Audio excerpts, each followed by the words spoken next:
the keys are to the glory days at the stick. From who's got it better than us to brick by brick.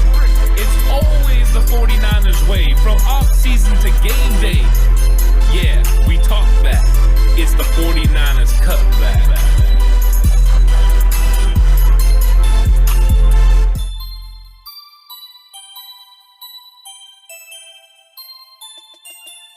It's 49ers Cutback Podcast time, and it's time to talk about the tight end position. And we have a really great one, and then we have some other guys behind him that are more disputed. Some people really love him, some people not so much. I think it's going to be a fun conversation because the tight end room has a lot of room for maybe improvement and a lot of room for conversation.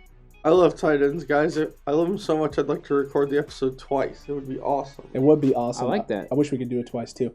Look, we don't have time for that. We don't have time. No, we don't have time. Listen, I think one of the big things here is this is not a room that a lot of 49ers fans agree on. A lot of 49ers fans believe that this room needs to actually be left alone. Don't mess with it. We have the best tight end in football.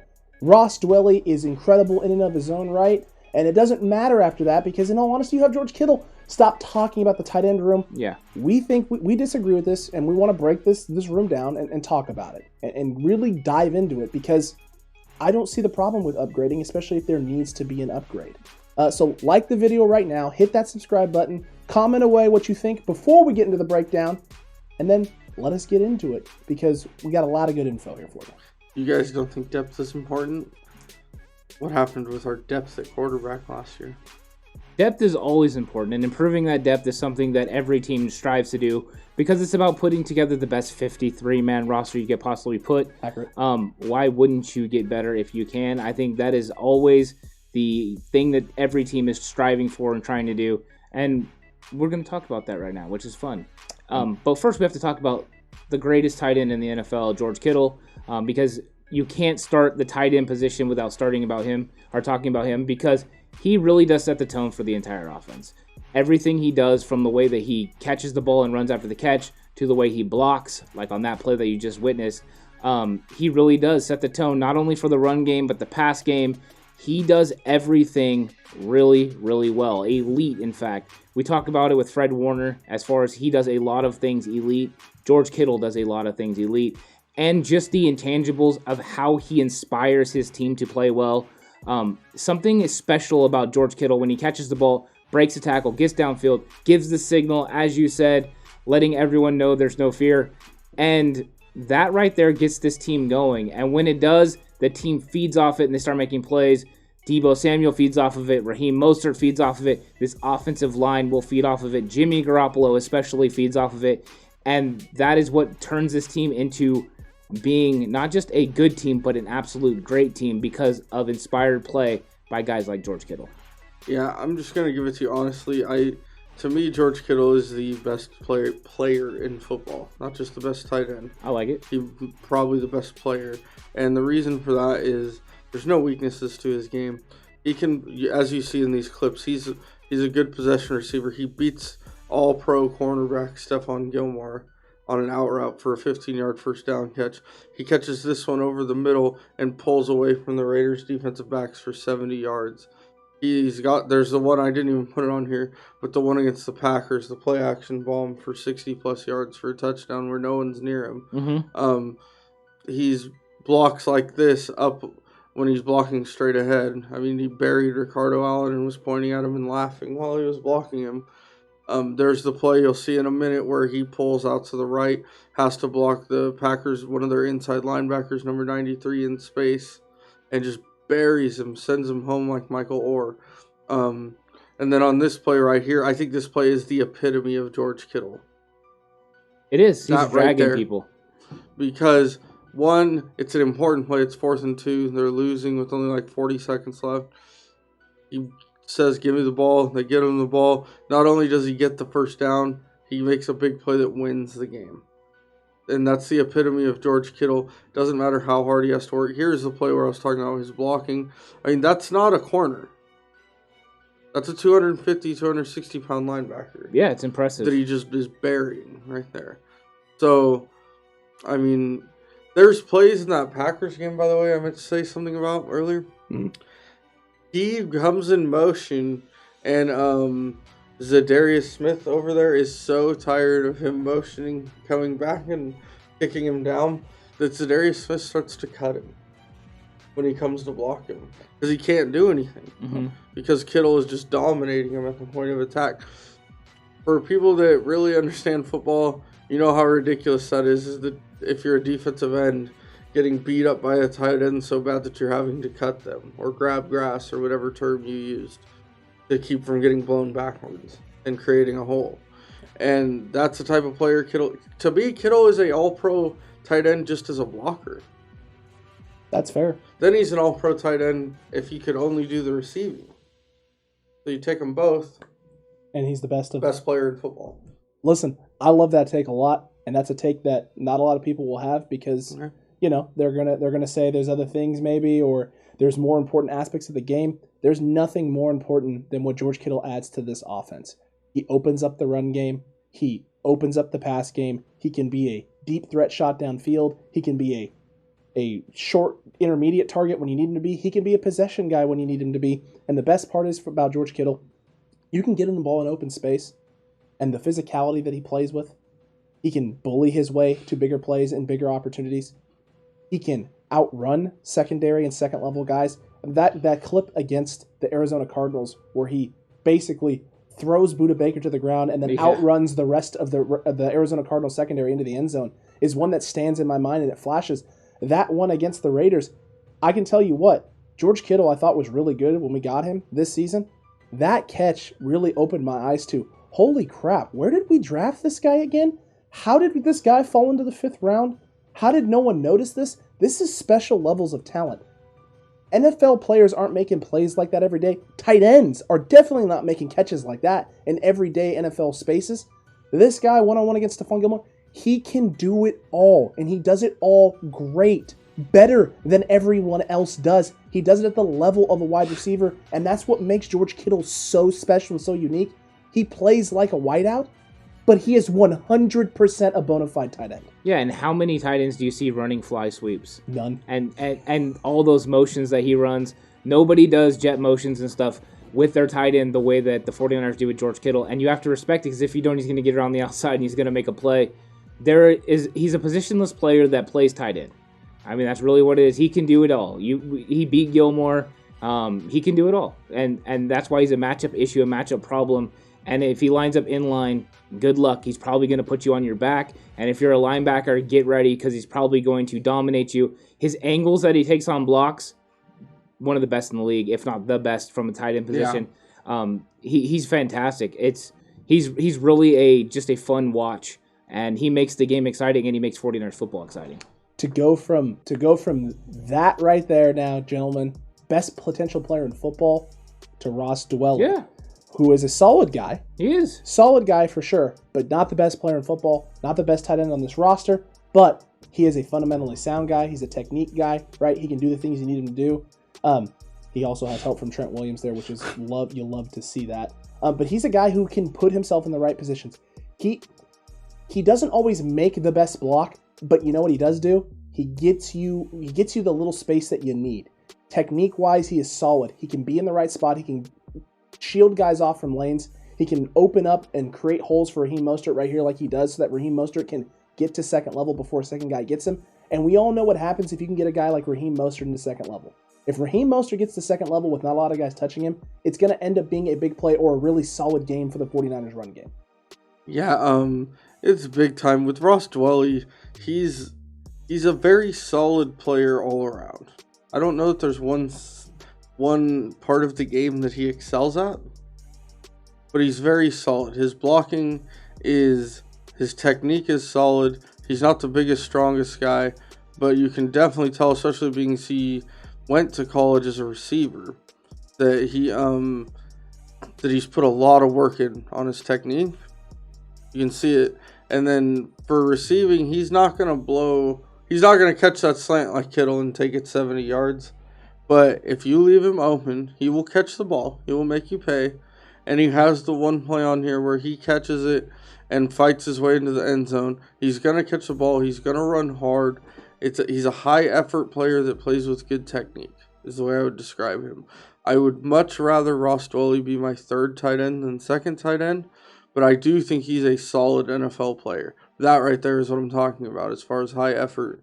When he gets the ball in his hands, he's not going to quit. You're going to have to come hard to tackle him, but he's just not the best athlete. I think he's an adequate blocker and a good possession tight end. You can't ask for much more than that. He's not going to be able to give you the production that George Kittle, does, of course. He's a solid number 2. And, I mean, this is what you're expecting from him. Would I like him to be more consistent in the blocking areas? Yes, I would. Would I like him to get open more when it's time for him to go out for a pass? Yes, I would. Those are things he definitely needs to improve. Has he improved since he came in the league? Yes. He's consistently gotten better. He's becoming a better player. I'm okay with all the people that say, you know what, we got Ross Dwelley, we're okay at 2. I'm okay with that. My thing is, wouldn't he be better if he was 3? Yes, the team would be better if he was 3. I think that right now he is a good option for the 49ers for the amount of money he makes and the production he's able to, produce because of, what they do in the offense with him. He's not going to do a lot, but he's going to do what he needs to do. 25 catches, 2 or 3 of those for touchdowns every year would be a nice, role for him and what he could do for this offense. I think that's where we want him to be, and that's where we need him to be. But if we could add somebody that would be a bona fide number 2, so Dwelley could be a number 3, I'm 100% behind that. Yeah, people, real quick, to go back on something I said that I realized could be taken the wrong way. When I say, he's a third tight end, when I'm talking about football and teams as good as the 49ers, that is not a criticism. That is that he's good enough to be on this team. So everyone understands that. I like Ross Dwelley. I think he's a good player. He's a local guy. I just think we can improve at the position. But I do think he should be on the team, and I don't mean that in a hateful way, that he's a third tight end. Well, I think we all feel comfortable with him being in there as tight end 2. Yeah.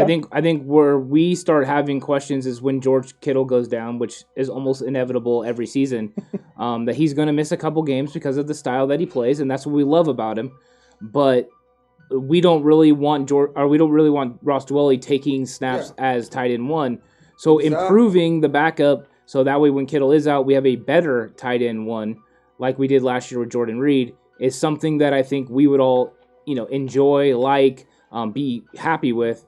But until then, we're okay with Dwelley being there, but there is room for improvement. Yeah, that's a great way to put it, actually, Anthony, is that I don't mind Dwelley playing a lot at that second tight end spot. I just don't want him playing that one tight end. Yeah, I agree with that. That's actually a great way to put it. Correct. Guys, if you play Madden, you run that double tight end set, you want Dwelley on the left side. Yeah, 49ers fans, we do have double tight end sets. Whoa. I know, it's crazy. We were in that personnel grouping? Listen, some of you might now be going, why are you saying this? Like, of course they have, especially the cutback crew. You're sitting here going, of course we have 2 tight end sets. There are 49ers fans who don't believe we have a single one in the playbook. I had a conversation with a gentleman on one of the Facebook posts about the tight end room specifically, who basically said there was no point to go get another tight end like an Ertz or a Delaney Walker. There was no reason for it. We have Dwelley, and we don't even run that many. We don't have any 2 tight end sets, so there's no reason to go get a second receiving threat tight end like Zach Ertz. And I just stared in amazement. That's all I could do, was stare in amazement. And you know what? Hey now. You want to blow his mind? Show him the 3 tight end sets.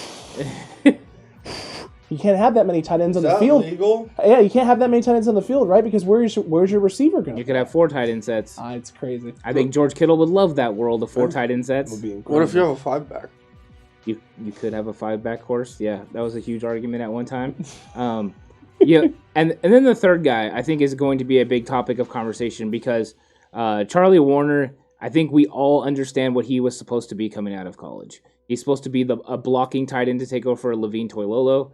And that maybe people thought he was going to be the eventual George Kittle. But his receiving, grasp of the offense and just what he can do in the receiving game is not there. And even the blocking at times was inconsistent. There is some technique issues at times. He gets beat inside. So he's got some development to do. So there are questions about this guy. I don't think he showed enough last year to make me think that he is a bona fide number 3. And I think all of us, I don't know, I don't want to put words in your mouth, but when we drafted him, we're thinking this guy could develop into tight end 2. And right now, I don't see it. Yeah, he's definitely gone down in my book, like what I expected from him. He's still definitely got a chance to fix his career. He's got it's only been 1 year and he had no training camp. I get that. Mm-hmm. Or they had a training camp but no off-season program. Yeah. I get that. Get in the weights, get more work with the tight end coach. I'm not going to sit here and say he's done, but he definitely had a poor showing last year for a rookie because he should have been able to take more snaps with Kittle out so much, and he still really didn't play. So I think he's going to struggle to make the roster. I know right now it's between him and Pruitt. I still think they're going to bring someone else in, and he's really going to struggle to make the roster unless he improves markedly because he just did not have a great year last year. He doesn't run well with the ball. He missed a lot of blocks if you watched. Now, there's a nice block in here on Chase Young. Right here where he gets under Chase Young, stands him up, touchdown. But he really struggled in that game. If you go back and watch that game, I get it, Chase Young's a beast, but you also can't get ragdolled by him. And he struggles with the defensive ends. Look, at the end of the day, my big thing with Charlie Warner has been that he hasn't looked as physical as I wanted him to look. You know, you can't come out and put it out there that you want to model your game after George Kittle and then not model your game after George Kittle. Don't put that out there if you're not going to do it. You can't put that out into the ether and then expect me to watch you play and not get those vibes and not get that feeling at all and expect me to be okay or happy with it. Now, I get it. Limited work last year in the offseason program. No preseason games to really kind of fine-tune and really get to critically evaluate himself before the season even started, right? Put stuff on film, watch yourself get beat and go, okay, look, here it is. I can see it on tape now. I've seen 50, 60, 100 snaps now in preseason of what I need to work on and then be able to physically go out and work on those things each and every day. Mm-hmm. It affected him. But he's not going to have that this year. But this roster is also better than it was last year. So yeah. It's a double-edged sword for him. Yes, you're going to have an opportunity to show, but so are all of these other guys that you're going to be going up against, the Pruitts, any other tight ends that they may eventually or potentially could bring in. You don't have as much time as you think you do in this league. The window for careers is very short, and Charlie Warner is going to have to improve and show something in the pass-catching game in terms of improved route running and improve consistency with technique and become a more dominant and impactful blocker. If he can do those things, who knows? Maybe. But as of right now, this moment, I haven't seen it. Change the expectations. I mean, don't compare him to George Kittle. Compare him to Garrett Selleck or somebody like that. Fair. That is what you're looking for, is somebody that can eventually, hopefully, develop into a tight end 2, tight end 3 in this league and play, a decent amount of time. That's what you want to find. That's what you're hoping he can be. Really anything else is just asking too much at this point. This poor guy never even played preseason yet. Let's give him a full preseason. Let's give him a full offseason. Let's see what he can do. The one thing that scares me is the fact that he was missing routes and stuff in OTAs. Not good. See, that's scary to me because that's a preparation thing. Yeah, and you would think he would be prepared training with George Kittle all offseason. That scares me. The running routes and stuff. I know the blocking can be fixed. All that stuff you can work on technique, you can work on strength, you can work on everything. But running the wrong route scares the fire bejesus out of me. Mm-hmm. That's nice. Yeah. Bejesus is good. I saved myself, guys. Good job. It's a very concerning aspect as well. And look, the guy behind him, Michael Pruitt, he has his strengths and has his weaknesses too. He does. Especially in the route running receiving game. Listen, the athleticism is supposed to be there for Mr. Michael Pruitt. But we're not convinced and not sure that it is. Look right here for yourselves, guys. Does he look extremely athletic? It's supposed to be there. The measurables showed him at the 4.5, 4.6 range in terms of his 40. There's a reason why he hasn't been a standout stud in Tennessee, right? There's a reason those things haven't happened. He is a pretty solid blocker, fundamentally sound. Again, a guy that can put himself in the right position and in the right places and make blocks. But what this is, and Ant, you've talked about this before, the Michael Pruitt signing is specifically an upgrade over the guys that we had behind the Charlie Warners of the world, the Daniel Helms that we had in here. This is a guy that can compete with Warner and push him. And who knows if he can do if he's doing a better job of the route running aspect and is as good as, if not better than, Charlie Warner in the blocking aspect, it could be his job to win at 3. It could be. I think when you're looking at it, you're right. Daniel Helm, he's better than Daniel Helm. Yes. And so you bring someone in that's a veteran that's a little bit better than the guy that's in front of him. You 100% do. Once again, you improve the room. He will push Charlie Warner to make sure that Charlie Warner plays the best that he can, because now Warner has somebody behind him that has proven he can play NFL football and has been a part of rosters and contributed. So that's what you're looking at. You want Michael Pruitt to be successful and push Charlie Warner. You want Charlie Warner to eventually step up. I think that the 49ers would prefer Charlie Warner. Yeah, agreed, because they spent draft capital on him and he's cheaper. So Pruitt has proved he can play on a playoff team, a run-first team, all that stuff. Now he only gets about 10 to 12 catches a year. He's not a star, but he's an NFL player. And you guys that watch a lot of football know what I mean by that. That he's not terrible. He's not going to get just tossed around if he gets a chance in the game. He's a solid player. He knows what's asked of NFL tight ends, and he'll produce it to the best of his ability, his personal ability. But he'll generally get the job done more often than not. Now, what I think we as fans, and definitely the front office, would love is for Charlie Warner to take that spot back from, make it very clear we don't need Pruitt. We have Charlie Warner. That's what I think that's what Shanahan, Lynch, everyone wants to see. Yeah, you want him to step up. I mean, you definitely do. I think that's the whole point behind it, is you want all these guys to set up, competition, make it so these guys perform at high levels. You get everyone performing at high levels, and then it just makes your team better. Competition is good. It breeds success, and that's what you're looking for at every position. That's why you always improve a room when you have the opportunity. I'm going to beat that until I'm blue in the face, because I want everyone to understand that you don't just go, oh, we're good. We have 2 good ones.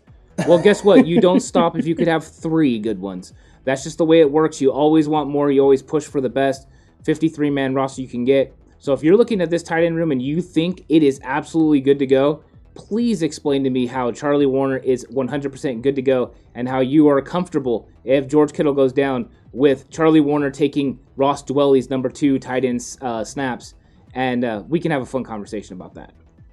How fun of a conversation would it be? It would be fun. Yeah, guys. Let's just say it'll be fun. Guys, this is not Madden.